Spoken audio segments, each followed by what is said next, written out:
साथियों नमस्कार। आप जितना देख पा रहे हो ये जो मेरी कनक धान की वैरायटी है और ये जो वैरायटी है वो बहुत अच्छी वैरायटी है। और इस धान को मैं क्यों लगाया हूँ और क्या ऐसे कारण है कि इस धान को मैं लगाया हूँ उसके बारे में पूरा डिटेल बताऊंगा आपको। तो आगे वीडियो पर आप बने रहिए और अभी तक आपने हमारे चैनल को सब्सक्राइब नहीं किया है तो सब्सक्राइब कर लीजिए, जिससे आने साथियों, वाले वीडियो जैसे में कि आपको मैं खेती बाड़ी के चाहता तो इसमें संबंधित ही कोई और भी जानकारी धान लगा सकता अपडेट था। होते रहेगी। जैसे कोई भी हाइब्रिड धान लगा सकता था, या पान जमुना जो अभी ट्रेंड पर चल रही है, खासकर धान की खेती करने वाले जो पान जमुना वैरायटी लगा रहे हैं, अच्छी उत्पादन ले रहे हैं और पूरे ट्रेंड पर है वो धान।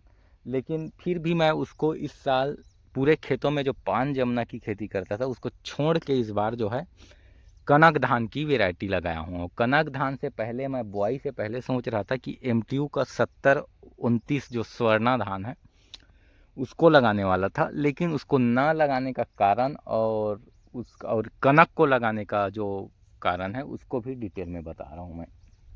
देखिए, आप 70-29 धान में एमटीयू का उत्पादन बहुत बढ़िया होता है, लेकिन जो है मैनेजमेंट भी उसमें आपको तगड़ा करनी पड़ती है। जैसे कि 70-29 धान में आप कम यूरिया डाल सकते हैं, पौधा हमेशा हरा भरा रहता है, लेकिन उसकी हाइट जो है बहुत ज़्यादा हो जाती है। हाइट बहुत ज़्यादा हो जाने के कारण जो है उस धान में जो है गिरने की समस्या बढ़ जाती है। उसके साथ साथ जो है बीपीएच का भी अटैक बहुत होता है और फिर उसमें ब्लास्ट का भी प्रकोप बहुत होता है। अब उसी में जो है कनक की बात करूँ तो कनक ये सेम 70-29 एमटीयू स्वर्णा ही जैसे है। नुजुविडू सीड्स का आता है, बहुत अच्छी वेराइटी है। अब इसकी खासियत बता रहा हूँ। इसमें जो है कनसे बहुत अच्छे आते हैं। उसके साथ साथ एक अच्छा चीज़ है कि इसकी हाइट जो है ज़्यादा नहीं जाती, मीडियम हाइट की रहती है। उसके साथ साथ इसमें जो है सीड ब्लाइट और ब्लाइट और बीएलबी झुलसा ये सब रोग जो है बहुत कम लगता है। इसमें जो है ज़्यादा रोग लगने वाले जो माइनस पॉइंट है वो अभी तक मेरे को देखने को मिला है तना छेदा, जो कि अन्य वेराइटियों में बहुत कम है और इसमें थोड़ा अन्य वेराइटियों से कुछ ज़्यादा ही तना छेदा लगता है। फिलहाल मैंने उसका जो है उपचार कर लिया है और अभी फ़िलहाल मेरे खेत में तना छेदक नहीं है। हाइट कम होती है। इस धान की सबसे बड़ी खासियत ये बता रहा हूँ मैं कि जो है मेरी हाइट चाहे ये इतने हाइटेड हो या तो फिर बौने पौधे हो या ये छोटे हाइट का, जैसे साइड साइड में जो है आप देख पा रहे हैं, जैसे यूरिया खाद वाद की मात्रा कम पड़ जाती है साइड में तो उसकी हाइट कम हो जाती है, तो उधर का हाइट थोड़ा कम रहता है। तो मान लीजिए ये कम हाइट की धान है, ये कम हाइट कम है, फिर भी इसकी बाली जो है बहुत तगड़ा और ज़बरदस्त आएगा। तो ये जैसे बाली निकलते समय और आपको बताऊंगा डिटेल में। उसके साथ जो है इस धान में लगभग मेरे को 1 महीने लगभग 30 दिन के आसपास हो गया मैं इसमें खाद डाले, लेकिन अभी तक इसमें ना तो यूरिया का कलर उतरा है ना डीएपी का कलर उतरा है। मतलब अभी भी पौधा हरा भरा है और इसमें मेरे को और एक्सेस नाइट्रोजन डालने की या कोई भी खाद डालने की आवश्यकता नहीं है। यहाँ तक कि मैं इसमें माइक्रो न्यूट्रिएंट्स जो टॉनिक आता है उसका भी उपयोग नहीं किया हूँ। धान पूरी तरह से भर गया है। इसके साथ साथ जो है मैं घना धान लगाया हूँ इस बार, जो है ज़्यादा बीज का प्रयोग किया हूँ। प्रति एकड़ लगभग 35 से 40 किलो बीज डाला हुआ हूँ, जो बरसात की फसल में बहुत कम लोग ऐसे डालते हैं। फिर भी जो है मेरा धान में रोगों की समस्या बहुत कम है। हाँ, इसमें बीपीएच अटैक होगा, लेकिन जो एमटीयू का 70-29 होता है उतना ज़्यादा इसमें प्रकोप नहीं होगा।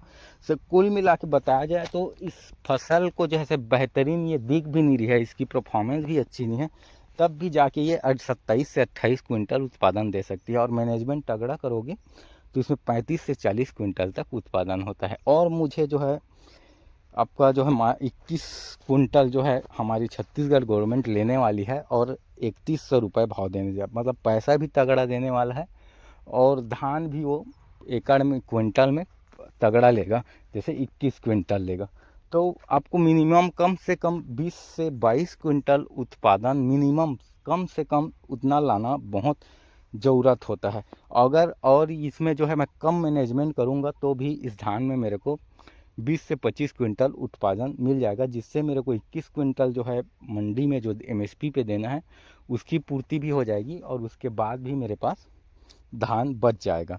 और वहीं जो दूसरे धान की वैरायटी की बात करो तो रोग लग जाता है, या तो पान जमुना अगर एकदम तगड़ा मैनेजमेंट हो तब जाके वो 25 से 30 क्विंटल उत्पादन देती है। अगर उसका मैनेजमेंट अच्छा ना हो तो उसकी उत्पादन बहुत कम होती है। मतलब जैसे दिखती है वैसे वो बिकती नहीं है। मतलब जिस तरीक़े से आप 5 जमुना धान को देखोगे, उसके परफॉर्मेंस को देखोगे, उस तरीके से उत्पादन वो नहीं देती। जबकि ये जो कनक धान है ये जो है ज़बरदस्त उत्पादन देती है। एक और कहानी बताता हूँ पिछले साल का। मेरे एक मित्र ने जो है पूरे अपने फसल में लगभग 11 से 12 एकड़ में कनक धान लगाया हुआ था, और मैं जो है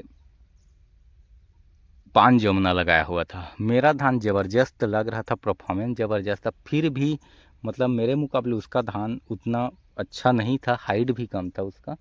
फिर भी वो मेरे से ज़्यादा उत्पादन लेके आ गया। तो उसको देखते हुए मैंने भी जो है इस बार कनक लगाया है, और इसके उत्पादन के बारे में भी बताऊंगा, बालियों के बारे में भी बताऊंगा। इसमें जो है सबसे ज़्यादा ध्यान देने वाली बात यह है कि तना छेदक और बाली निकलते समय जो मैनेजमेंट होता है, क्योंकि इसमें जो लाल बदरा की जो शिकायत आती है और गर्दन तोड़की ये सब शिकायत आती है, तो उस पर भी हम अलग से आपको डिटेल में जानकारी देते रहेंगे। फिलहाल किसान साथियों, आज के वीडियो में इतना ही। वीडियो में अंत तक बने रहने के लिए आपका बहुत बहुत धन्यवाद।